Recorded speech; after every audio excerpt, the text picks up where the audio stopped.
James Sophia. I'm 35 years old and I live at Pasig. I'm a businessman. Pag wala akong meeting, wala akong client, hilig akong kumain. Madalas ang pinagkakabalaan ko bilang negosyante, nakikipag-meeting ako sa iba't ibang lugar. Pinupuntahan ko yung mga clients ko pag may order sila. Minsan, nagmi-meeting kami sa Zoom pag may kailangan sila. During pandemic, may kumakain ako.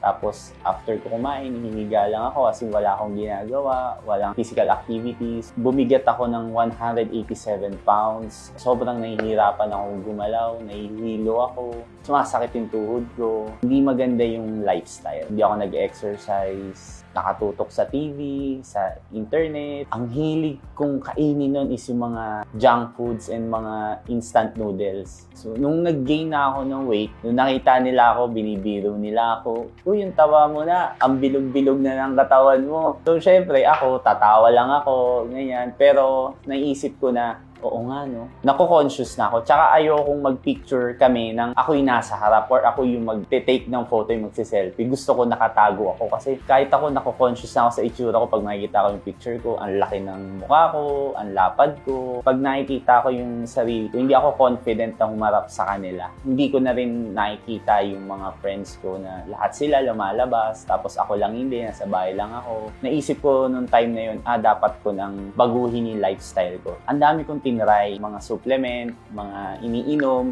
pero hindi siya effective sa akin. One time, pinakilala sa akin na kaibigan ko si JC Organic Barley. So, nagtry ako, so tinry ko isang box. After ko matry ng isang box, proper diet and exercise, doon ko na feel na gumagaan ako, pakonti-konti. After a month na sinubukan ko yung program na yon, nabawasan ako ng 5 pounds. And then, hanggang matapos ko yung program na yon, na-lose ko na weight is 10 pounds. Na-discover ko si JC Organic Barley January 2023, nung tinry ko na talaga siya. Ang sarap ng lasa niya. Hindi siya yung ine-expect ko na lasang damo. Lasa siyang matcha, which is yun yung favorite ko. So, lalo akong naengganyo na i-take at bumili pa ng JC Organic Barley. Nakokontrol niya yung appetite mo. Yun yung maganda kay JC Organic Barley. Tinitake ko si JC Organic Barley pag hindi ako nagja-jogging 30 minutes before ako kumain.